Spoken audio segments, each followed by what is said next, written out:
जय जय शङ्कर हर हर शङ्कर जय जय शङ्कर हर हर शङ्कर जय जय शङ्कर हर हर शङ्कर जय जय शङ्कर. அத்வைத்தம் தெய்வத்தின் குரல் 4ஆம் பாகம்.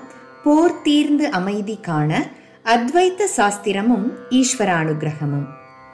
அத்வைத்த சாஸ்திரங்களில் இவ்வளவு பிளெயினாக ஈஸ்வரானுகிரகத்தால் தான் ஞானம் என்று சொன்னதாக தெரியவில்லையே என்று கேட்கலாம். அத்வைத்த சாஸ்திரம் சொல்கிற ஞானம் என்பது அறிவால் அறிவதை குறிக்காது. ஆத்மா தன்னையே அனுபவத்தால் அறிந்து கொள்ளும் அத்வைத்தமான சாட்சாத்கார நிலைக்கேதான் ஞானம் என்று பெயர்.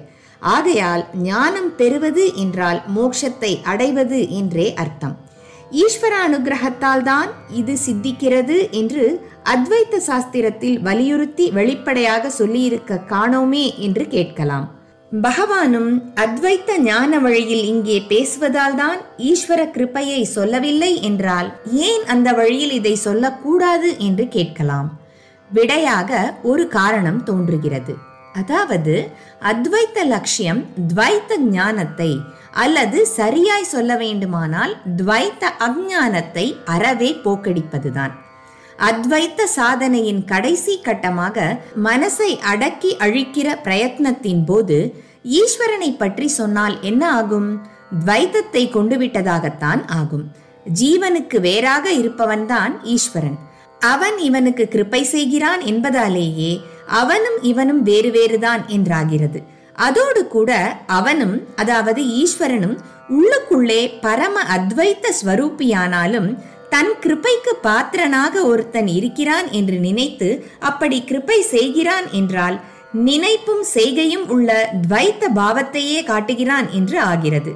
இப்படி துவைத்தத்துக்கு நிறைய இடம் கொடுக்கக்கூடிய ஒன்றை அத்வைத்த சாதனையின் மிக உயர்ந்த லெவலில் சொல்லி சாதகனை துவைத்த பரமாக திருப்பக்கூடிய ஹேத்துவுக்கு இடம் தர வேண்டாம் என்றே அத்வைத்த சாஸ்திரங்களில் ஈஸ்வர கிருப்பையாலேயே சித்தி என்று வெளிப்பட சொல்லவில்லை என்று வைத்துக் கொள்ளலாம். நாம் சொல்லாததாலும் சாதகன் இதை தெரிந்து கொள்ளாததாலும் அந்த கிருபா மூர்த்தி தன்னுடைய கிருப்பையை நிறுத்தி வைத்துக் கொள்ளப் போவதில்லை. ஆனால் நாம் ஈஸ்வரனை பற்றி சொல்வதால் எத்தனையோ பிரயாசைப்பட்டு அத்வைத்தத்துக்கு தன்னை பக்குவப்படுத்தி கொண்டுள்ள இந்த ஜீவன் மறுபடி துவைத்தமாக ஈஸ்வர பக்தி என்று போக நேரலாம். துவைத்தமாக அவனிடம் பக்தி பண்ணுவதை விட அத்வைத்தமாக அவனிலேயே ஐக்கியமாவதுதான் லட்சியம். அந்த ஈஸ்வரனே அதைத்தான் விரும்புவான். அதனால் சொல்ல வேண்டாம் என்று அத்வைத்த கிரந்த கர்த்தர்கள் விட்டுவிட்டதாக வைத்துக் கொள்ளலாம். ஐயையோ, ஈஸ்வர பக்தியை விட்டுவிட்டு ஒரு ஞானமா? அப்படியானால் அது மோட்சமே இல்லை, மோகம்தான். அதிலே கொண்டு போய் அவன் என்னை தள்ளுகிறானே என்று ஒரு பெரியவர் அலறி கொண்டு செய்ததாக ஒரு ஸ்லோகமே இருக்கிறது.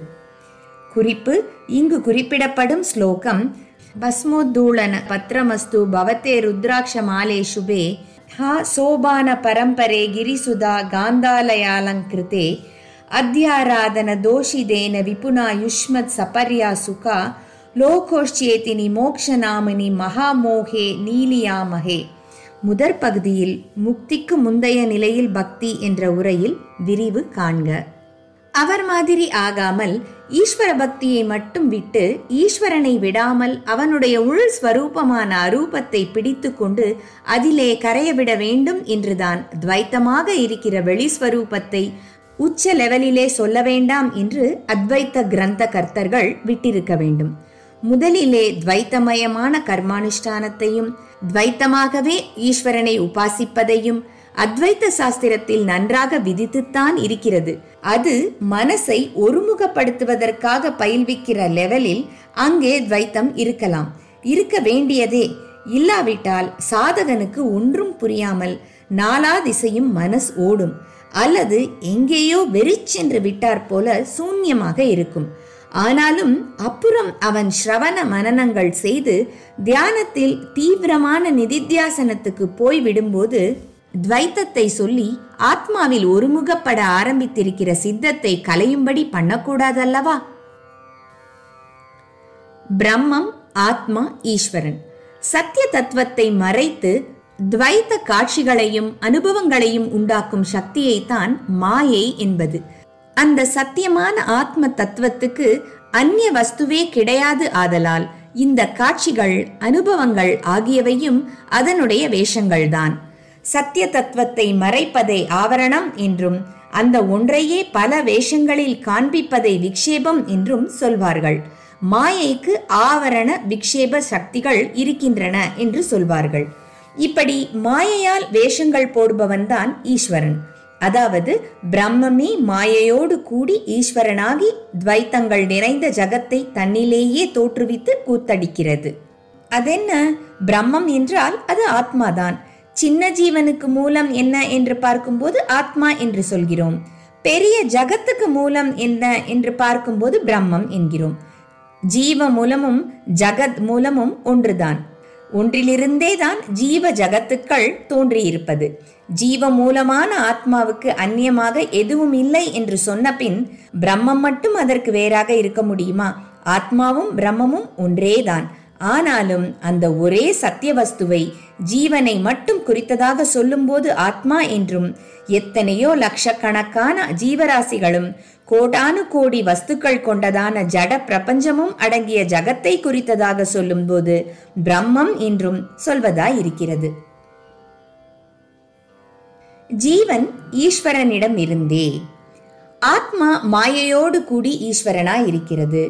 ஆத்மாவே மாயையால் ஜீவதசையை அடைந்திருக்கிறது என்பதில் அத்வைத்திகளுக்கு ஒரே அபிப்பிராயம்தான்.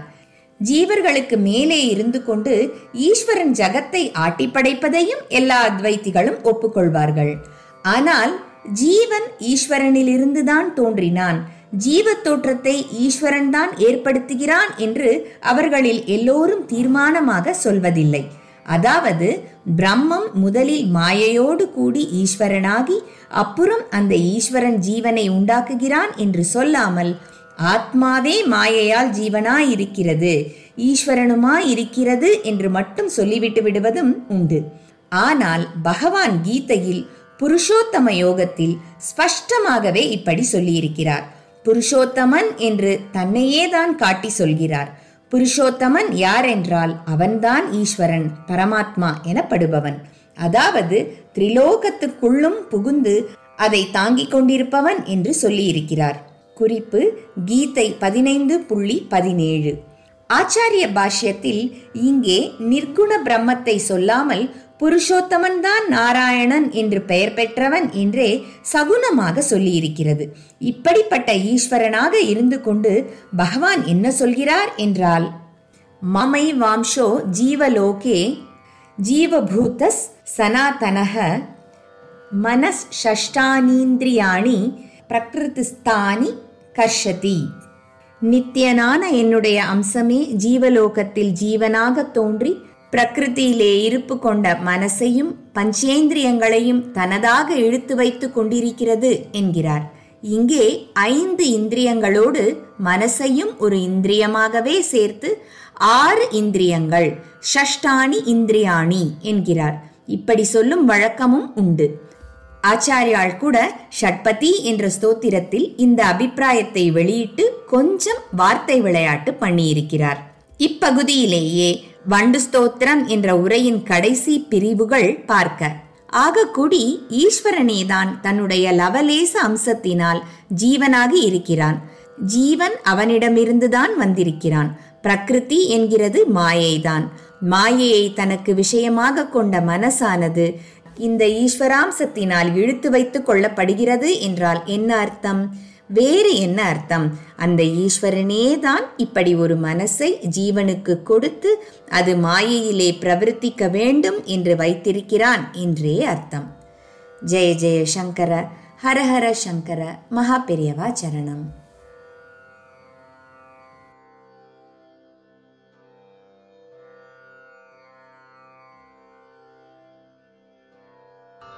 जय जय शंकर, हर हर शंकर, जय जय शंकर.